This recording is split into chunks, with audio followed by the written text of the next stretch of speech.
Say take one. Take one. Sweet.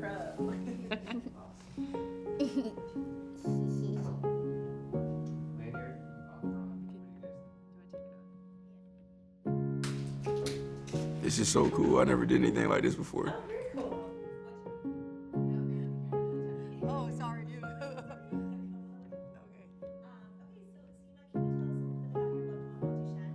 Yes, my son, Christopher Perez, he is now 18, and Christopher was diagnosed with Duchenne's muscular dystrophy at the age of 2. We have one son. He is now 10 years old. He is in 4th grade, about to be in 5th grade. I can't believe that we almost have a 5th grader. So I'm Kyrie's mom. Kyrie is the lifeline for our family. Like, he keeps us going. Our son, his name is Timothy. He's 9. He was our miracle baby. Yeah. We weren't supposed to be able, or I wasn't supposed to be able to have kids. He says he wants to be an astronaut, or what is it now that he wants to be? I don't know, it changes every day. At diagnosed day, he sat us down and said, you know, your son has Duchenne's. And I just started crying. And then he followed up with, you may be a carrier. So it was like a double dose of like a gut punch, like, what? And I just didn't know how to process that. It was like in shock. That news was devastating. I was never the same. Ever. My first thoughts when I found out about my son having Duchenne, I didn't know what it was, and then the first thing I saw was a YouTube video, and it's just seeing that video broke my heart because I played college sports, and you know, when I first found out it was a boy, I was over the world because I was gonna get my little ball player, my little whatever. It shattered that dream, but the more hurtful part was that he may have a short life expectancy. So when Connor was first diagnosed, I think for me it was very much like a Charlie Brown moment. Like, you have somebody who is talking to you and explaining things, and all, like, everything else is still, and all you kind of hear is womp, womp, womp. And you kind of get like bits and pieces that are coming through, like Duchenne and incurable, and you know, your son might live to be 20 years old. So those are things that are really hard to hear, because I think when you decide to make the choice to become a parent, that's a lifetime thing. There's no expiration date on that. It's not like, okay, I'm gonna be your parent until you're 20 and then we're good. So I was prepared for an entire lifetime, and so to kind of hear that is really difficult to hear. I know it's difficult news hearing that your son was just diagnosed with Duchenne, but there is so much hope right now. You may have heard, go home and love your child and there's nothing you can do. But I'm here to tell you that there is so much that you can do, and your child is capable of so much more than you think. Trust me, I've been there and I've done it, and I believe that you can too. So keep up your hope, keep up your faith, and know that there are brighter days ahead. It's heartbreaking to know that people still go through that diagnosis and feeling like that, and nobody should have to hear that about their own child. But you know, what I tell people about the diagnosis is it doesn't define us, you know. So we have a life to live. This is our life, you know. We need to enjoy it like it is, you know. You know, life goes on, and that's how he's living it. He's strong. He's definitely strong. Yeah. Christopher thinks that because he's in a wheelchair, I will not put him in his place. I told him, Christopher, that wheelchair is your saving grace. That wheelchair is the only thing holding me back from karate crane kicking you into the sun. But we do get into verbal arguments. We do get heated sometimes. But at the end of the day, 5 minutes later, he's like, do you want to go get food together? I'm like, yes, Christopher, yes. So I'm most proud of Connor because his attitude. He's always got a great attitude. He's always very happy, very fun-loving, very easygoing. If he gets upset, it doesn't last very long, and then he's back to okay, let's go again. And he's always been like that. Hunter never let anything stop him. If he saw something, he went after it. He doesn't allow the wheelchair to define him. He's friendly. He makes friends everywhere we go. Like on the Disney cruise, he made so many friends. He's independent, and I trust him. And so I'm really proud of him that he knows how to advocate for himself. And he also tries to teach other children what it means to be in a wheelchair in his condition, and always smiling. So he's always happy.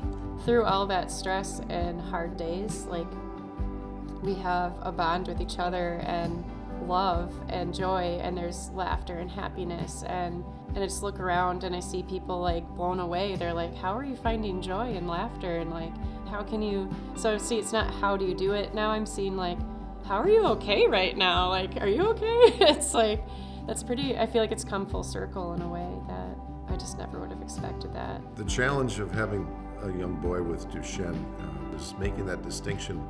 Is this a Duchenne problem, or is this just growing up problem? And if it's a growing up problem, we deal with it differently than if it's a Duchenne problem.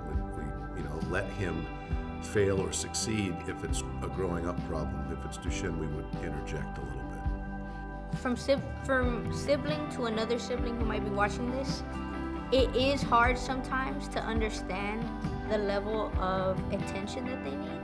And it's not an alienation of you and your parents. It's more, they need just a little bit more help, and it doesn't mean that your parents don't care for you. It just means that you need to understand that they can't do what you can. I wish others understood about living with Duchenne muscular dystrophy is that there's still so much that they can do. Our family would tell us to take it easy on him because he has DMD or whatever, and I'd be like, no, he's still my brother at the end of the day. Like, he stole my French fries, I'm gonna argue with him about that. Yeah, he stole my food all the time. So it's just little things like that, that at the end of the day, they're still, normal human beings going through everyday life. The future only continues to get brighter, and the advances are only continuing to get better, and the quality of life is improving. These young men are growing up to be career people, dads, husbands. They have the same jobs that their peers have. I want to be a scientist to find a cure for Duchenne, to help people like me. I want to be an architect to design handicap houses for people in wheelchairs. In this past year, the thing that was exciting was my YouTube channel hitting 1,000 subscribers. And I was trying to do that for a long time. It took me like 3 years to get there. And now that ever since I've gotten 1,000, it's getting bigger and bigger and bigger. I want people to know that I can do everything that they can, but I just do it differently. If I could go back and tell my younger self something, I think I would, one, I would tell myself to breathe, that it's gonna be okay, that I am stronger than I think, and just that it's okay, lean into it and to not give up hope, because there is a lot of hope and there is a future, and it's a good one. Today, when a family is diagnosed, when I speak with a new family, the most important thing for them to understand is that there's hope. There's so much progress that's been made, and their sons will have treatments. It's hard to imagine that the way that the science is moving and the drug development is moving so quickly that they're not going to have choices, which they never had before. This conference has filled me with so much hope, so much positivity. I recommend everybody to come here and just kind of refill your cup. Well, besides the food and the entertainment and swimming, and of course is the conference itself and the things that we learn in it. I always look forward to the new therapies, potential cures even. I love the Futures Conference because there's just so many very smart people, so much good information, and I'm listening to them gives you hope that there's a cure coming. Not only will,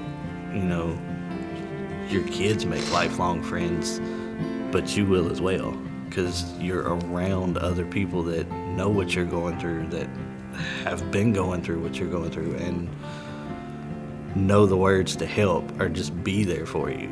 And it's really just one big family, and you're not going to get that anywhere else. So I would definitely say that if you've never been to a Futures Conference, get to one. The conference has honestly been a breath of fresh air. I felt isolated in this, honestly. None of my friends are going through this. All my friends have perfectly healthy boys and girls, and they don't go through these struggles. So to talk to other families and realize that I'm not alone, it's been awesome. So if I could go back 2 years ago, either to talk to myself or us or other parents, I think one of the first things I would say is, you don't know what you guys can get through until you're faced with that challenge, so you're gonna get through it. Most importantly, just to let them know, like, if you look, you're gonna find this community, and it's gonna be a supportive community, and that guidance will help you, because you don't really have to do it alone. We found Futures, so Kyrie has never smiled so much in his life, so I definitely appreciate everybody, but keep going. You have to keep going. That's what it's about, though. It's about living from the hurt, right? Living from it, for it, family, community. It's what it's about. Totally. You gotta yell, that's a cut, so we know when to stop. Okay, cut. All right, we got it.